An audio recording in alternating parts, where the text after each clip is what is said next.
A few years ago, people were calling Overwatch dead. Players left. Streamers moved on. Overwatch 2 lost for controversies, missing features, and a battle pass system that made players felt betrayed. Meanwhile, a brand new challenger appeared in the horizon, Marvel Rivals, backed by one of the biggest entertainment brands. But here's the crazy thing, Overwatch didn't die, it adapted. And frankly, Marvel Rivals might have been the reason of the greatest comeback we have ever seen with Overwatch. Hey, my name is Denzel, and in today's video, we're going to be talking about the amazing comeback that Overwatch had.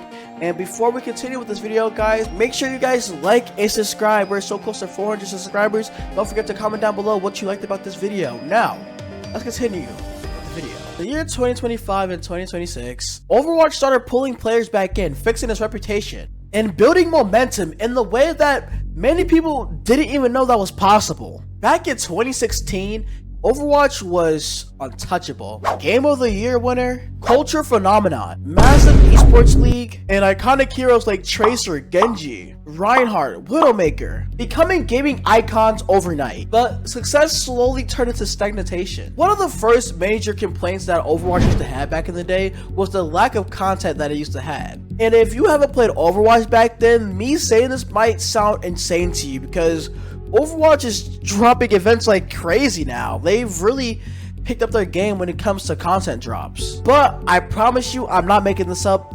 One of the biggest complaints were the content drops that I used to have. Because for very long stretches of time, players got very few new heroes, limited maps, recycle season and events. Also, no major gameplay evolution. Like most games, hero shooters strive off freshness. Overwatch felt like it was stuck in time. Then came Overwatch 2 when everything got completely worse. Blizzard marketed Overwatch 2 as this big evolution, gave us promises like PvE, a new progression system, big gameplay improvements.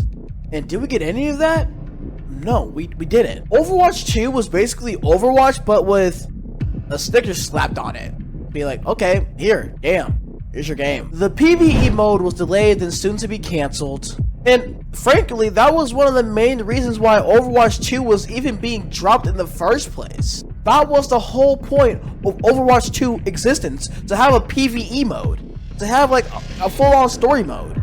And suddenly, the core vision for this game was gone. Monetization became so aggressive because, if you didn't know, Overwatch 1, you had to pay for it. You had to pay to access the game. But with Overwatch 2, that game was free.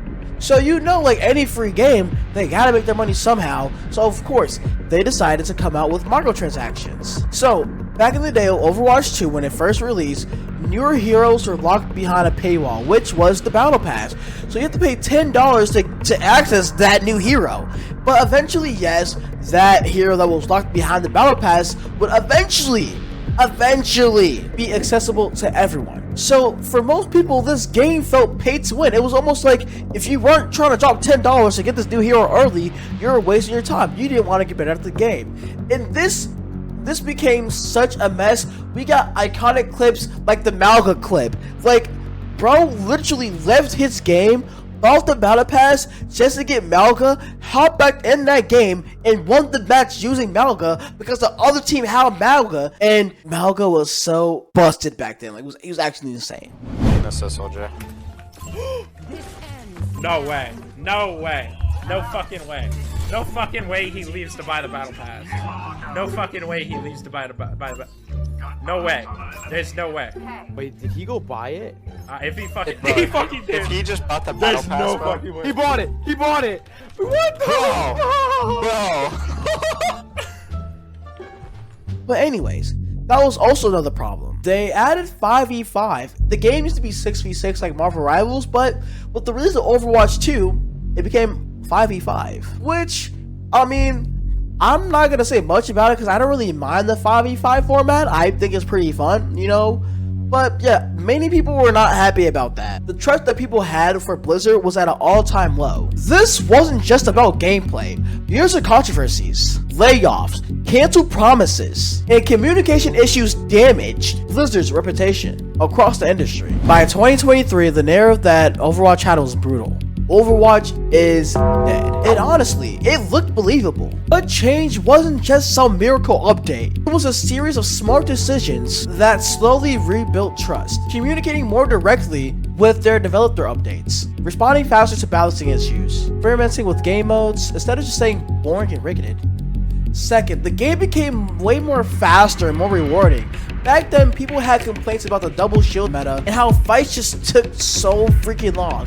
Now in Overwatch 2, the gameplay compared to Overwatch 1 is 10 times faster. Individual skill had more impact, and new heroes like Kiriko, Ilari, Malga, and Venture added some fresh new mechanics for the roster. Instead of trying to recreate that charm that 2016 Overwatch had, Blizzard leaned into more of a modern take on the game, and more action heavy. And this is the third reason why Overwatch came back. Blizzard started delivering with consistent content again. This was huge. Seasons became more predictable with new maps, new heroes, mythic skins, limited time events, and rotating game modes. Going free to play was a massive expansion for the player base. It became way more accessible. A teenager in 2026 could just download Overwatch and play with friends without having to pay a $40 fee up front. That lowered the barrier entry and kept the ecosystem alive. And finally, the gameplay itself never stopped being good. And this is the parts that many critics ignore. Even during its worst years, Overwatch still had a lot of elite hero design, satisfying movement, strong sound design, clear visual readability, and some of the best teamfight moments in multiplayer gaming. The core game was never broken beyond repair. Blizzard just needed to stop sabotaging it. Now, let's talk about the elephant in the room, Marvel Rivals. Marvel Rivals was revealed.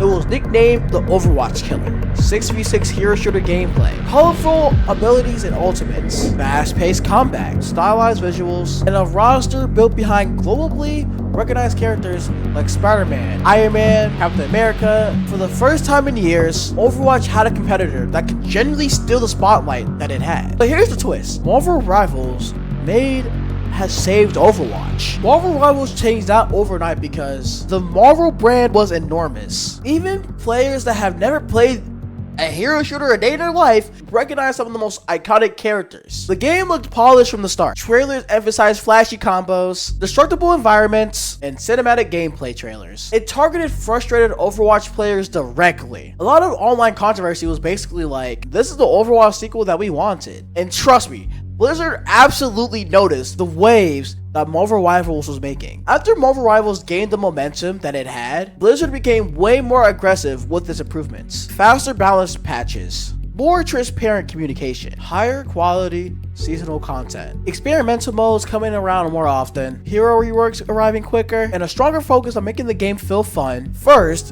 and competitive second. Think about it as the classic Nintendo versus Sega, Call of Duty versus Battlefield, Fortnite versus Apex. As the man can speak, rivalries made people better. It made you better. If you had a competitor that was equally to you, that could surpass you at any moment, why wouldn't you want to get better? You will always improve on your weaknesses. That's what Overwatch did. That's what Blizzard did. It saw that NetEase was making this banger of a game, giving everything that the players wanted. And instead of crumbling and just accepting defeat, they fought back. They evolved. They adapted.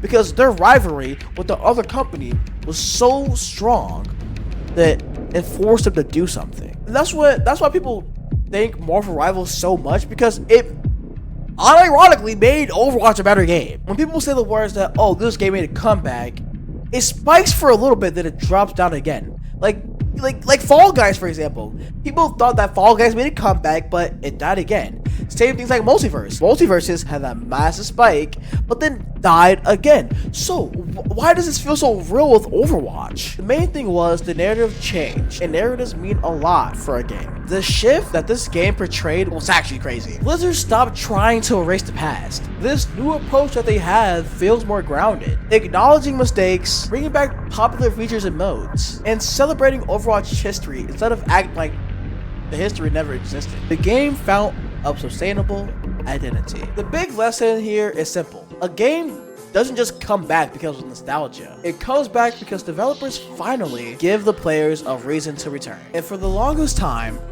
Overwatch is finally giving that reason. But What do you think? Did Overwatch truly make a comeback? Or is it just some temporary thing before Marvel Rivals takes over again? Let me know what you guys think in the comments down below. And if you enjoyed this deep dive, make sure you guys like and subscribe because I would love to make more videos like this. I'm kind of thinking about making a video about Team Fortress.